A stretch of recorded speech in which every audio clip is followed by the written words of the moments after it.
Welcome back to the Aspiring Theologian YouTube channel and podcast.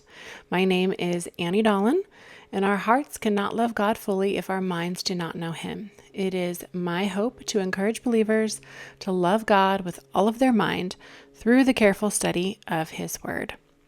Well, I hope that you guys had a wonderful Christmas. And now, of course, we are heading into New Year's. And so this video is going to be a little bit shorter than usual, but I am very excited to be heading into the new year and working on some more ideas and episodes for this channel. So as we head into the new year, now is a really good time to evaluate and to look at all of the things that we have on our plate and to be thinking about if there's anything that we need to add to our plate or anything that we need to take off of our plate. And so in this episode, I'm going to share with you 3 questions that I ask myself actually quite often, not just at the end of the year, but throughout the year, to help me discern whether or not I need to add to my plate or take something off of my plate. But first, I just want to mention my website, theaspiringtheologian.com. So over there is my blog, and then also a couple pages where I share book recommendations and also Bible study resources. And so I'm always adding to and updating those 2 pages. And then also, I am on Instagram. So it's the Aspiring Theologian under Annie Dolan. So if you're on Instagram and you want to head on over and give me a follow on there, that would be wonderful.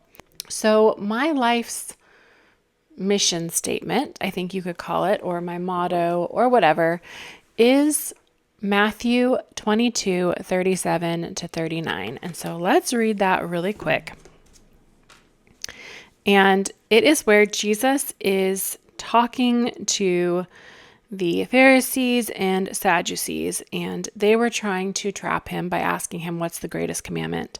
But he says to them, you shall love the Lord your God with all your heart and with all your soul and with all your mind. This is the great and first commandment. And the second is like it. You shall love your neighbor as yourself. On these 2 commandments depend the law and the prophets. So love God and love others.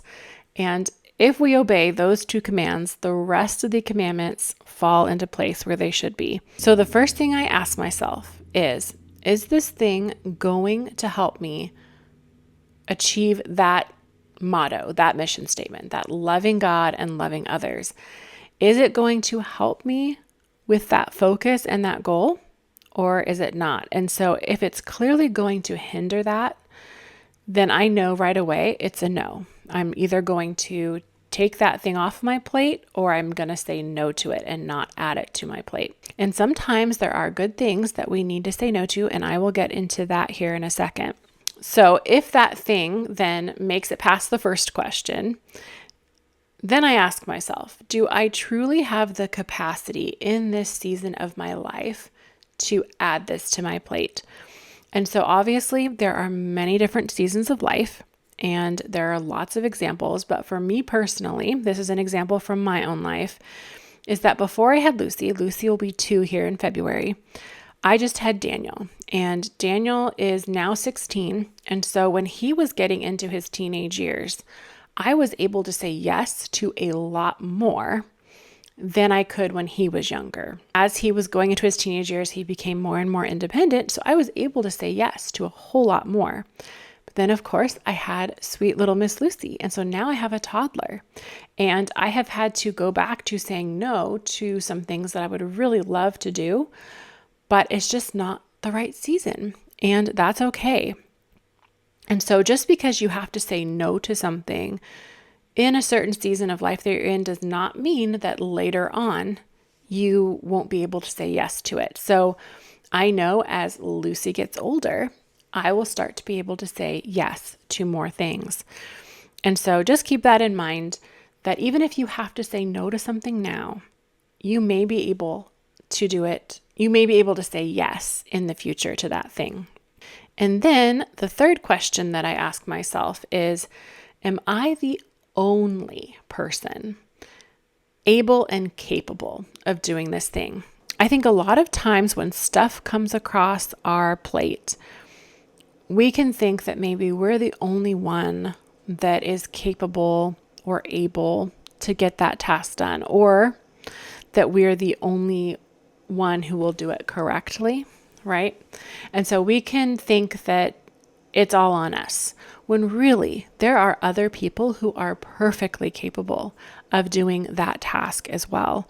And so I think sometimes we need to say no, because we do have enough on our plate already, but we also need to say no because that is going to create a hole that needs to be filled. And that gives an opportunity for others who may be gifted in that area to step in and get it done. And sometimes there needs to be a hole. Sometimes there needs to be a hole in order for others to recognize that, oh, this is something that needs to be filled. This is something that needs to get done. And so, like I said, it's that opportunity for others who are capable to step in and get it done. So sometimes it's really important to say no to good things. First of all, because you just don't have the capacity. It's not a good season of life for you to put that on your plate. And then also it creates that opportunity for others to serve where they can. And so I hope as we head into the new year that maybe you'll find these questions helpful to you. I will have them listed down in the description box below for you to reference. But I just find, like I said, not just in the new year, but also periodically throughout the year, especially when I start to feel overwhelmed, to reevaluate and ask these three questions and look at, is there something I need to say no to? Do I need to remove something from my plate? And then when there's an opportunity to add something to my plate, is this the right time for that? So I really hope you guys have a wonderful new year, and I will talk to you next Monday.